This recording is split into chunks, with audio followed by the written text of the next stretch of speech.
Hello, everyone. Visokii Entertainment here, bringing you the live this week, live version. Well, unless you're watching it back later, and then it's not live for you. But if you're watching live, then it's live. This is episode number what? 9, I think. 9. Yes, sir. 9. 9. Episode no. If you don't know German. All right. So we had a decent week of wrestling this week. Not too much crap. It was a whole lot of filler, but it was okay filler in my opinion.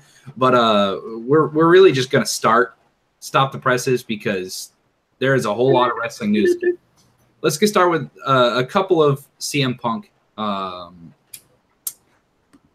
news stories. First, if you didn't know about the CM Punk lawsuit going on, it pretty much had to do with him and WWE's doctors, and most people figured that CM Punk should win, and Colt Cabana was involved with it as well because of some things that were said on his podcast with CM Punk. Actually, a series of podcasts they did with Punk after leaving WWE.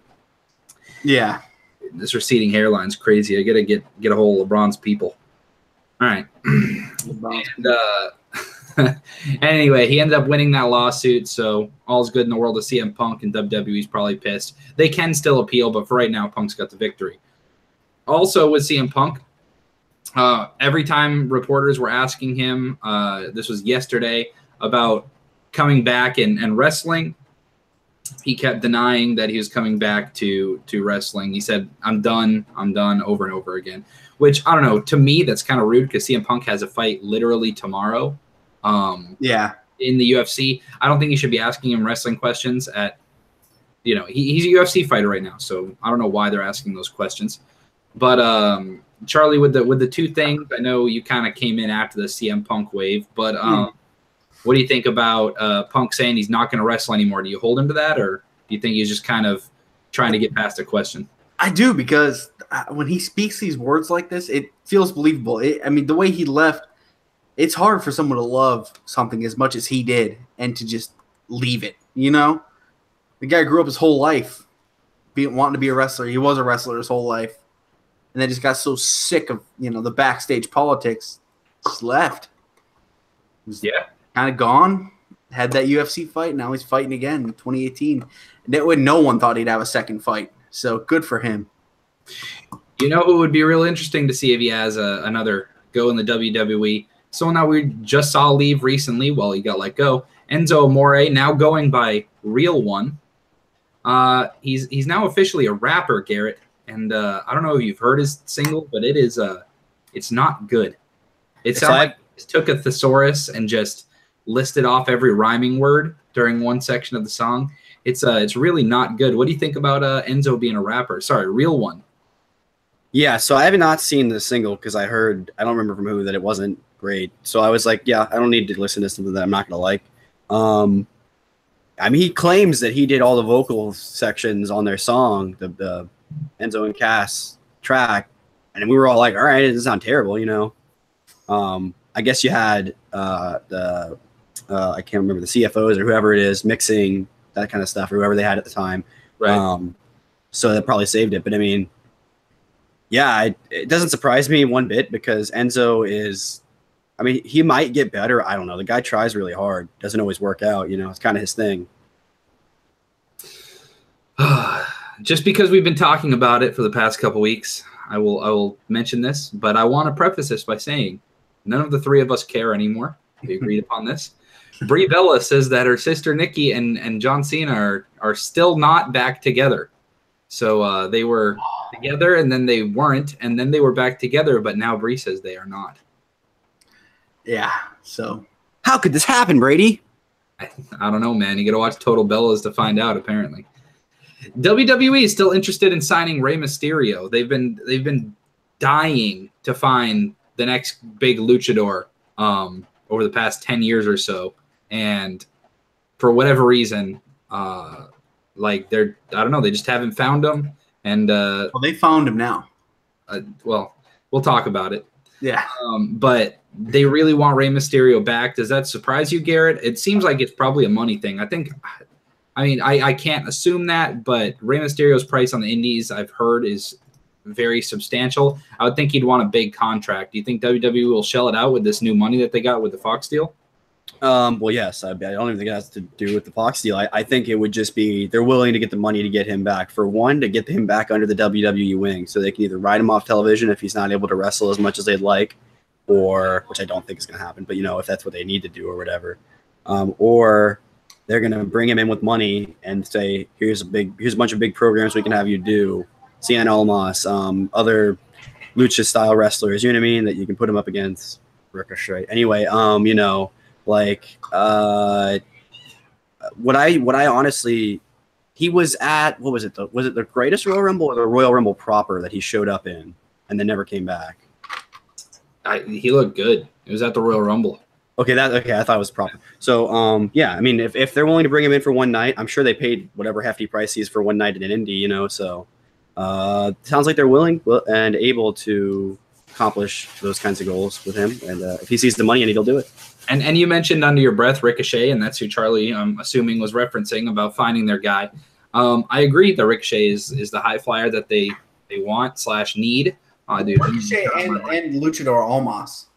Oh, that's right. I mean, Almas isn't as much of the lucha style, though. I think he's more of a brute. Yeah, that's why the match with Rey would be great, because he's got enough lucha style that he can hang with Rey, but he'd also just pummel him, and it'd be awesome. Absolutely. And one guy, so we don't know exactly what's going to happen necessarily with Almas or with Ricochet, but one guy where we do have an idea of where he's going that's a high flyer, Lio Rush is out of the doghouse and going on up to 205 Live. This kind of, I think that spells good for Ricochet's future, because I don't think they'd want Lio Rush and Ricochet on the same roster. I guess it's possible, but I'm hoping that this is a sign that they want Ricochet on a main roster, which he should be. So, Charlie, Lio Rush to 205 Live, this is a good fit, right? This is one of the absolute most perfect fits. Like, Lio Rush is very small, like short. He is not a big guy. And he will look normal against these guys. And I don't know, 205 Live has just been so consistent with their shows. I mean, Buddy Murphy's a bona fide star at this point. I mean, he is so good. And now you're bringing in Lio Rush. Like people that just watch main roster, like I catch 205 Live when I can, but I haven't even seen some of these matches that people are saying Buddy Murphy's been putting on. If he comes up to the main roster, a lot of people will be like, who is this guy? And then he could put on a great match and surprise a lot of people. And they got the tag belts coming. I mean, 205 Live is looking good right now. Lio Rush is going to just, I don't know. Absolutely. So Lio Rush leaves NXT, comes up to 205 Live. If you guys weren't aware, and I think we've talked about it on the podcast before, Shawn Michaels has been a trainer at NXT now for a little while. And I think he's got a little bit of the wrestling bug. He's been very adamant over the past couple of years that he's not coming back. He's staying retired. But he mentioned last week that in an interview that he might return for a one-off, but people would have to understand that he's not coming back to be the showstopper, Mr. WrestleMania. Like, it wouldn't be something like that. I think that he just wants to wrestle, but he knows that if he comes back, he's not going to be able to just like do a house show or something. It would have to be something big. That's the only way Vince McMahon would allow it. So Shawn Michaels said, it would probably have to be a tag match with Triple H. That's what he would want to do with his preference. But if it had to be a one-on-one match, he listed 3 people. He just said 3 names that he thought would be good fits, good styles to go against him. AJ Styles, Daniel Bryan, and Johnny Gargano. And that Gargano match. The interesting one is Johnny Gargano. So obviously AJ Styles, he's the best in the world right now. Daniel Bryan, because Shawn Michaels trained him, they could tell a great story. Johnny Gargano, I see as I feel like Shawn Michaels has been working with him so much that there are probably a lot of other guys in NXT and the Performance Center right now that Shawn Michaels would like to work with and like to put a match together with. Just because who better to have a match with you than the person that's training you? Because Shawn Michaels already knows how these guys tick. So out of those 3, which one would you like to see the most as far as a storyline and a match? Charlie, I'll start with you. I'd say Johnny Wrestling, man. I think that it had to be timing. It can't be his first, couple months on the main roster. But I think another thing that just shows how high they are on Johnny Wrestling. I think Shawn Michaels would like to have his match in NXT, but there's no way Vince McMahon would let that fly. Yeah, true. Johnny is just another level, and he truly has taken himself to another level. And hearing that from Shawn Michaels, I mean, I feel like that's only got to motivate him more. So I feel like it'd be awesome. Garrett, which match? Styles, Bryan, or Gargano? Get Russell's or Jimmy's a little bit. See, I really wanted to see the AJ match ever since I heard people start throwing that out there. The Bryan storyline would probably be the best storyline out of the three, but just the idea of Johnny Gargano being on the main roster to begin with, and having his deals, having everything go the way it's going, you know what I mean? And then, I assume he would get himself over. He seems like the kind of guy that would, and then on the top of that, having that match, as long as he's legitimized in that and they have a good story for it, other than just Shawn Michaels is back and he wants you, although they could sell it that way. I think that would be a brilliant match. I think technically that would be the best of the three, despite how much AJ is the best in the world right now. But See, so we've got one for AJ, we've got one for Gargano, and I'm saying Bryan. You said it, Garrett. It would be the best storyline out of the three. And the only issue I think I would have with Gargano is it would be all about the match. And I think Gargano, his best matches, and really all of his matches as of late, are all him working from underneath. I don't think Shawn Michaels is also that type of worker. And I don't think that they'd tell a storyline where Shawn Michaels comes in and just dominates Gargano for 20 minutes. Because then what happens? Gargano gets fired up, comes back, and then beats Shawn Michaels on his one-off. Man, I want to see Jinder versus Michaels. Same. Mojo Rawley, dude. All of Sanity versus him. And then the last little thing I want to talk about was some news. Kenny Omega was mentioned on WWE.com. A lot of people blew this out of proportion, saying Kenny Omega is coming to WWE because they said his name. I don't think it's that big a deal. I mean, it's cool, but pretty much he's doing a promotion with Xavier Woods at E3, and WWE is promoting that and just talking about Xavier. Did I say Xavier Rhodes? Dude, football and Rhodes. Oh, okay, I thought I said Rhodes. Oh no, yeah, they're having a match in Street Fighter. Yeah. So yeah, it should be fun. I mean, if you guys didn't know, not John Gargano, Kenny Omega has an open offer from WWE just to be on TV, like sign a contract whenever they want. So, yeah. All right. So recently, he hasn't been saying no. I will never go there as much. If that's anything, I'm still pretty sure he'll be there next year. Yeah, I think so. He wanted to do the Golden Lovers, and that's literally what he said, like in 2016. Yeah, he said he wants one more run with them. That's the last thing to put a cap on everything. He wants to team with Ibushi more. Hey, he might beat Okada in 12 hours too. So that'd be crazy. 12-hour match. I wouldn't be able to watch it all. No, I meant like 12 hours from now. I know. Oh yeah. It has no time limit. It was a joke. Yeah, no time limit. What is it? No time limit. Best of 3 falls. I think. People think it's going to go over an hour and a half. Dude, that's kind of the over/under thing. Like a 2-hour match. It's gonna be. See, I don't know, man. That's not my cup of tea. Because then it has to warm up for like an hour, basically.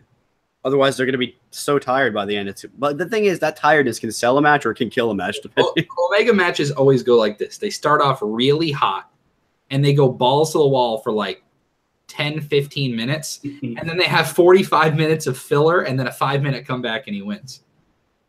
Yeah. He does some cool stuff in that 10 minutes. If you look at all of his big matches, like his 5-star matches, they get all of their highlights. They get all the crazy shit out of the way in the first 15 minutes or so. Yeah. And then after that, all the Okada matches just rain. Yeah, it's crazy how an hour-long match gets broken down to 10 minutes of highlights that you can watch. Yeah. True, but if you can get 10 minutes of highlights, it's pretty good. Oh, yeah, right. Especially in wrestling. So we're going to talk about some questionable decisions WWE made this week. First thing I want to talk about. The Tag Team Battle Royal happened to determine the #1 contender for the Raw Tag Team Championship. Which, okay, fine. First thing, and I'll throw it to you guys. Pretty much I've got 3 bullet points, and I'll take one. Garrett, I'm going to throw it to you first. There was a rule in this Battle Royal where if one person got eliminated over the top rope from the team, then both members of the tag team were eliminated. Why was that a decision? It was a decision. Kayfabe reason. The kayfabe reason for the decision. Not the real reason, which was they didn't want McIntyre to get eliminated. That was what I was going to say. In kayfabe, I guess it would be because in other battle royals, there's only one person getting eliminated. So if the idea would be if you can't keep your teammate in, you're not able to stay in for whatever reason. It's a tag team battle royal, Brady, so they have to have team cohesion. Right. It was a weird rule right from the get. Second, Charlie, why were Ziggler and McIntyre in the match if they're not going to win? Now, I know that they look strong, but they haven't even been established as a tag team. So what was the point of them being in there? Once again, kayfabe. Kayfabe, the point of them, I think, being in is to announce that they're in the tag team division. Honestly, when I try and think of it like that. But they really – I don't know why you put them in there if you're going to have them lose, but they at least made them look – you know how when Strowman was getting built, when he was losing like some big matches, he always looked good though. So it's a weird spot for McIntyre because McIntyre should be facing Brock Lesnar at this pay-per-view. He should be. Yeah, absolutely. And McIntyre should be the world champion yesterday. He's not going to get a chance to even maybe touch the Universal title for 6 months. I'm throwing a party when McIntyre wins. When McIntyre wins the world title, which is going to happen at some point, we're going to have a podcast about nothing but McIntyre, and I'm going to go over the history of Drew McIntyre. Back to Vince McMahon's chosen champion. Yes. Yeah, dude. This is my favorite, and he has the best theme song in the history of WWE. Did. Not anymore. Yeah. And then the last bullet point I had, and it's kind of 2 things. First, the Revival didn't look that strong. I mean, they made it to the final 2. I don't know. I don't agree with them having the Revival just look like chumps over and over again, but it's whatever. I mean, Corey Graves can sit there and say that they're the best tag team in the world over and over again, but it's all for nothing. And then I'm going to say it over and over again. Authors of Pain should have just came out and laid waste to everyone. Were they in it? No. I didn't think they were. No, they should have just walked down the ramp and killed everyone. That's what needs to happen. They should have just came down. They didn't even need to eliminate anyone. They should have just came down with like chairs and just beat the ever-living piss out of everyone. That could have been how the B team won, and it would have been a little more believable. You know what I mean? Sure. And then you give the B team the title match, and just because Authors of Pain happened to throw out every other team first. Dude, and I know what your feud going in. Title match, but then AOP comes out and just destroys them and the champions. All right. So, and your pay-per-view match for the Authors of Pain after doing that too? Authors of Pain versus Drew McIntyre and Ziggler, and it ends in a screwy finish. That way you don't have to have a winner, but you can still have a just monster match to establish both teams. If you want an example of what they could have done with the Revival, look at what they did with Gallows and Anderson the minute they switched into SmackDown. Within a month, they're certified beasts and the first people to beat Harper and Rowan since they're the new team. Yeah. Look at that. Bucks fan, welcome. Since we're doing it live, we got some chat. Oh, we got some chat, of course. Yeah, man. He says, did anyone else realize Elias DDT Rollins on a chair and didn't get a DQ? Yeah, it was weird because thanks for joining. Pretty much Elias brought the chair into the ring from what I can remember, and then Rollins happened to DDT him on it. So I think kayfabe, they would say like, oh, the referee, wasn't going to penalize him for using it because he didn't intend to use it or something like that. I don't know. Yeah. But yeah, it was definitely weird. Like, and the ref was looking right at it. So I don't know. Ref not doing his job. What did you think of the match, the gauntlet match? Did you enjoy it? What gauntlet match? Or the Battle Royale? Oh. My bad. I thought it was all right. Okay. I like the B team. I mean, don't get me wrong. I like the B team. I think the undefeated gimmick's great. Here's my thought. I think you have to roll with the B team here. You have to. They're the hot team. Like just because, yeah. It makes sense. And I don't see them giving McIntyre and Ziggler a tag title, but they could just to get a title on those guys. I mean, B Team's just going to be Slater and Rhino in another 2 months. But, Absolutely. Then you had to do Slater and Rhino when the time was right. yeah, that's true. So let's talk about some stuff that we really liked this week. Some first-class segments. I'm going to say Constable Corbin is cracking me up. Now, I don't think Corbin is a comedy character, but if you were not aware, Baron Corbin was appointed the Constable of Monday Night Raw, and pretty much his job is just to be a nuisance to Kurt Angle. what is the definition of a constable? Nothing. That's the thing. Being a constable, like towns have constables. They have like mayors, and then the mayors can name constables, which is pretty much just a title for nothing. He's a guy that keeps an eye on the women's bathroom, making sure no men go in. Whoa. All right, here we go. A constable is a peace officer with limited policing authority, typically in a small town. What the hell? Dude, okay, Charlie, you know the Barefoot Bay. Charlie and I used to live in this place called Barefoot Bay. You know the Barefoot Bay. What are they? They're not the police. They're the Citizen Patrol. Citizens Patrol. Security That's what Corbin is. He's a security dick. Exactly.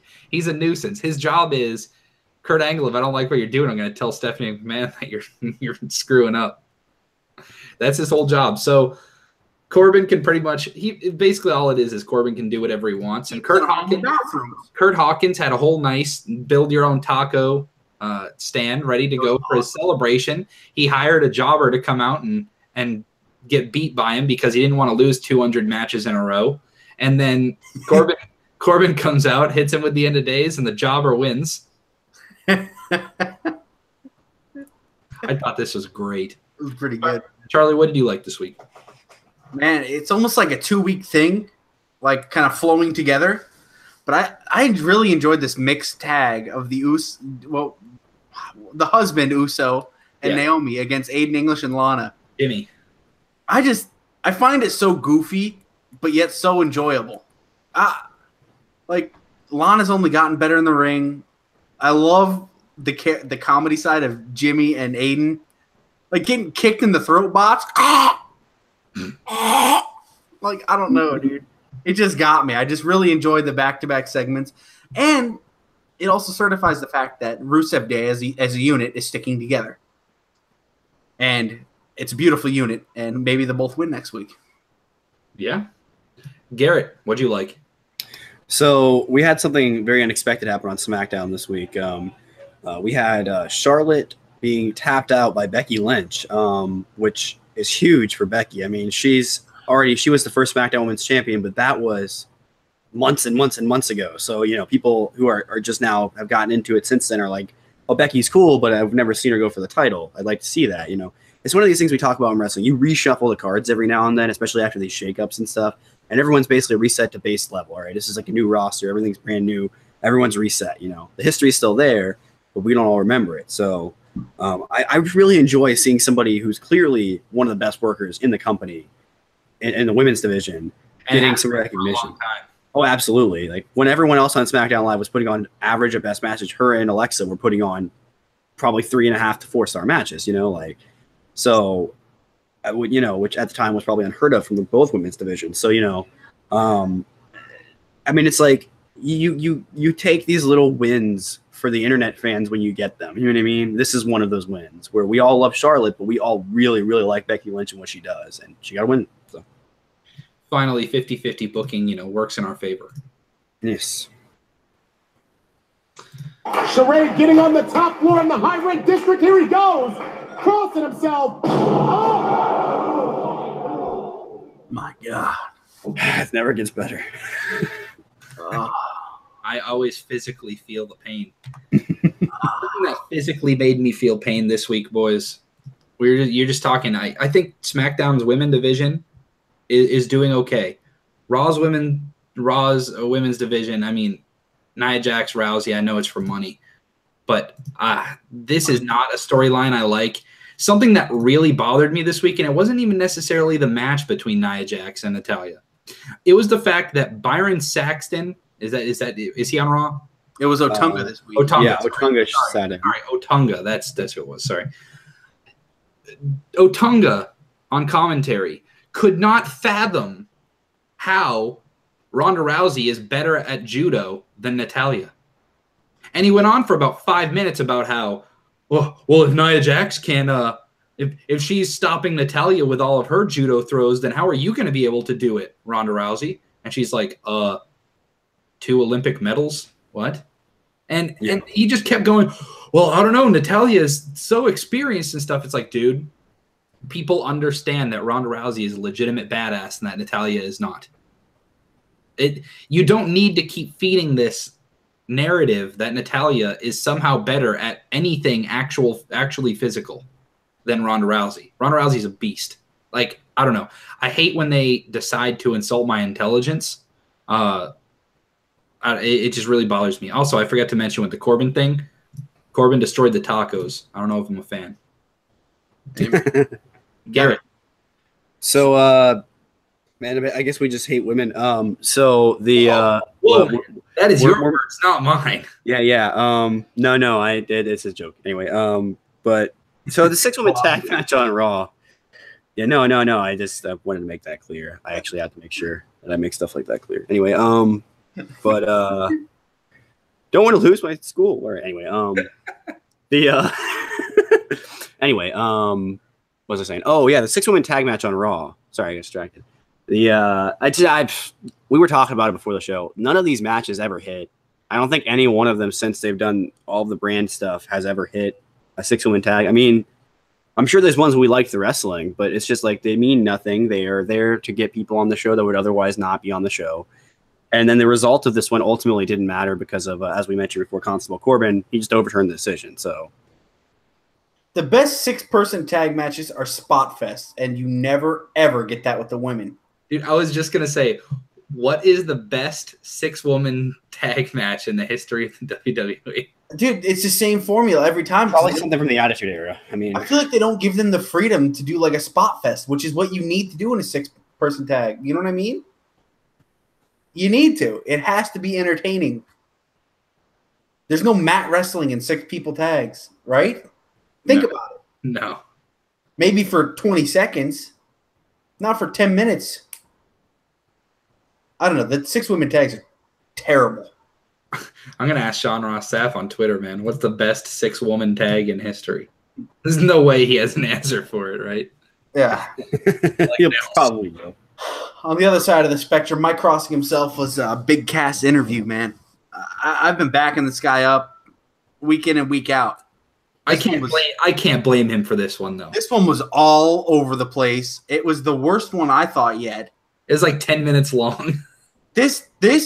I mean, how many times did he have to say little person? Oh, my God. All the little people. It got so just repetitive. Like, you genuinely felt like he was playing. You feel like he hates the guy. Yeah, you get that vibe. When I was walking behind him at WrestleMania 30, I was in disbelief that this ignorant little punk, like, this little man's your champion. This little shit. I'm disgusted. It's just the thing that bothers me about Cass too is I really just don't think he's a heel. I feel like the way he talks, like, I don't know, man. He had this not talk like a heel. No, he's never faced anyone as big as me, and I was like, hasn't he faced like Big Show? It's like he's never faced someone as intelligent as me. I don't know why I'm giving him a country accent, but I've kind of been backing up Castle. I've been like, hey, he's coming back. He's good. He's fine. Don't worry about it. This one, I was like, all right, let's fast forward. I never did. We need to get back to beating up midgets. That was great when he did that. But yeah, anyway, moving on. Garrett, there was something exciting that happened yesterday. Tell us about it. So, oh man, I'm so stoked about this. So, Stanley Cup's been going on. As I've mentioned, I think 3 weeks ago, something like that, I mentioned that the Caps had made it to the Cup, and I was really stoked and jazzed about that. But last night was Game 5, and the Caps are going in leading 3-1 in the series. If you don't know, in hockey, it's a best of 7. Yeah. Sorry, I should have said that. Of course. Anyway, and so it was essentially win or you're done for the Las Vegas Knights, who I have to go ahead and say really quickly before I get into all this about the Caps. Absolutely phenomenal year for the Vegas Knights. I think they got like 51 wins, which is like unheard of in a first year ever. You know, and people that think the expansion draft is just pointless and it does nothing, you've been proven wrong. I mean, a team can come in and absolutely demolish as long as they pick the right people and they have the right coaching staff and they have the city behind them. And Vegas was so ready for the Knights this year, whether they knew it or not, you know. People that weren't even like fans of hockey were going to games in Vegas, like people that live there. Exactly. It's just one of those games where even if you're not a hockey fan, you can watch or you can go to one of the events. I went to games for a local team, Dayton Bombers, when I was a kid, you know, and I enjoyed that. I wasn't even into hockey back then, but I enjoyed that, you know. So anyway, it came down to this is the funniest thing. The last minute and 50 of the game, they completely screwed the clock with. Apparently it was correct anyway. But I'm not surprised that I haven't heard anything about that, because usually in hockey there's not all that too much kind of controversy per se. Like a lot of times the games are just there's not like a whole lot of that. I'm sure I'm wrong. I'm sure someone will be like, but what about this scandal? You know, but from my knowledge, it doesn't happen all that too much anymore. But it came down and there was 0.6 seconds left on the clock and OV was on the bench just freaking out. If OV is Alex Ovechkin, for those who don't know. So just to run through a couple of quick little things here. So the first person to hoist the cup over their head, which is sort of a little tradition they do after every Stanley Cup, was Alex Ovechkin, of course. He's a captain of the team. And then he handed it off to Nicholas Backstrom, who is absolutely unequivocally so much value in this cup. I mean, the man I watched score goals I didn't think were possible. And, you just watch, sometimes there's a couple players that you watch. An example would be Ovechkin, where you're just like, this guy's going to be something. I'm looking at Backstrom like that now. The man just started his legend status run. I actually think I saw some kind of notification where they were saying that OV's now secured legend status with this win, which is pretty cool, you know? I'm sure he has. I don't even watch hockey, and I know. I think he's been in for 14 years, and he's been a good physical defender too. Oh, absolutely, yeah. I mean, I like him. One thing I noticed coming into this game was this year, I don't know, I think I mentioned it before, they've been a lot less aggressive this year, and that's what's been getting them a lot more of their wins. Not that they're not still an aggressive team, but they've been not just running in and getting 40 shots, 50 shots a game, you know. Like they weren't overdoing it, which was what was causing them to lose in these big playoff situations where other teams could be more calculated and calm. They were just rushing in to try and get the scores, and then they'd lose the puck and it'd get taken all the way back down the ice for a score. So one thing they definitely reined in, there was a lot less penalties in this game on both sides. And that's just basic little stuff for people that are really into hockey. MVP this year was Alex Ovechkin. Unequivocally, this could not have happened without Ovechkin's leadership and his ability to play and just get things done. My personal opinion is Braden Holtby was just, if not more valuable to the team, but I understand the decision to give it to Ovechkin because the man is everything you want in a defenseman, I believe is his position. Ovechkin? Not defenseman, sorry. I can't think. Is he forward? Left wing. Left wing, sorry. See, this is how little I know about hockey. It's being exposed. I don't know like the intricate details, but I've been watching long enough that I can watch a game and understand what's happening. And I mean, with Holtby, so Braden Holtby is their goaltender. You can't win the cup without getting a hot goaltender. That's what happened with the Bruins when they won in 2011. Was Tim Thomas just went on fire and just lit up the league. And something else talking about Ovechkin and Backstrom. So Alex Ovechkin was picked in 2004. First overall pick in the draft by the Caps. And then Nicholas Backstrom was picked 4th overall in 2006. So even after they got Ovechkin, they still had a rough couple of years. I mean, they were still picking 4th 2 years later. And so it's cool that Ovechkin and Backstrom are two players that have never left the Capitals. They've been through the rough years because they get in the playoffs every year and choke it. And it hasn't been at the fault of Backstrom or Ovechkin. It just so happens that they've been on the team, and it's rare in any sports these days where you see players stick it out with a team and finally, after so many years, after 14 years, 12 years respective to those two players, finally get it with the team that drafted you. I think that's very cool. So, absolutely. Talking about someone just really quick. I mean, I don't know if you guys have been following the LeBron sweepstakes, but assuming LeBron gets swept by the Warriors, do you guys think LeBron's staying or leaving? First question. Is he staying in Cleveland or leaving? I think he's staying. I'm gonna. Do they not have funds to keep him? I might not know, but they have Yeah. I don't know much about the NBA, but I've been hearing a lot of stuff about it's not going as great as he would like. Not him, but like that as they would like. I'm gonna say maybe he leaves. I don't know. I mean, NBA a lot of times he's left before, hasn't he? So I mean, so if he leaves, where do you think he goes? Here are the top odds right now. Betting odds for where LeBron plays next year. Here's your top 10 backwards. 10, Okay. 10 the Bulls, 9 the Celtics, 8 Warriors, 7 Cavaliers, 6 Spurs, 5 Rockets, 4 Knicks, 3 Heat, 2 76ers, 1 Lakers. do you imagine LeBron out in Los Angeles? Lonzo Ball, man.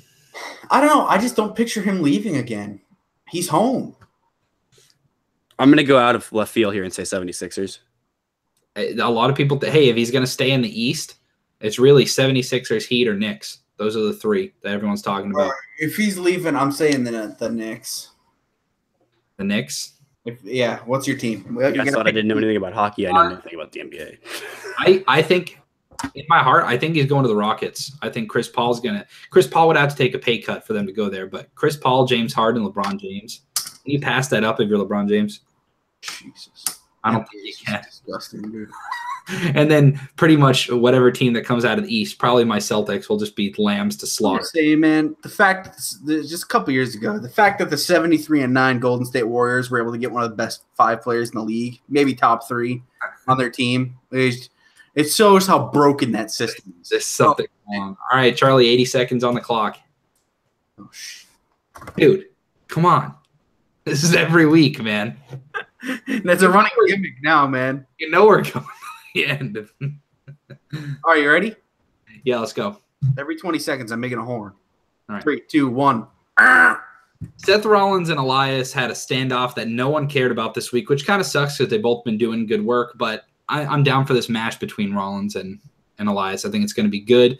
Jinder Mahal still is not good, and I don't know why Mahal and Reigns are still going after each other. It's weird. Nia Jax and Natty had an okay match. I already told is that a horn? All right.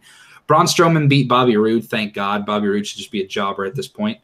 Bobby Lashley calls out Sami Zayn. This whole gimmick is stupid, and Bobby Lashley's supposed to be a beast. They're trying to build sympathy for him. I don't know why babyfaces have to be pussies, but we had a 6-man tag that Constance Corbin overturned the winner of, and it was weird. Carmella is not doing great work. I think Asuka needs to destroy her at the pay-per-view. Mandy Rose looks really good. I like her entrance, and I think Sonya Deville shouldn't have gotten beat, but Asuka beat him in a 2v1 handicap match. As Charlie said earlier, the club ended up beating, basically Anderson beat Harper this week. Abs Anderson. And also, I should have put this as my best thing, honestly. Styles and Nakamura had a contract signing, and Nakamura was fan-freaking-tastic. He's so good.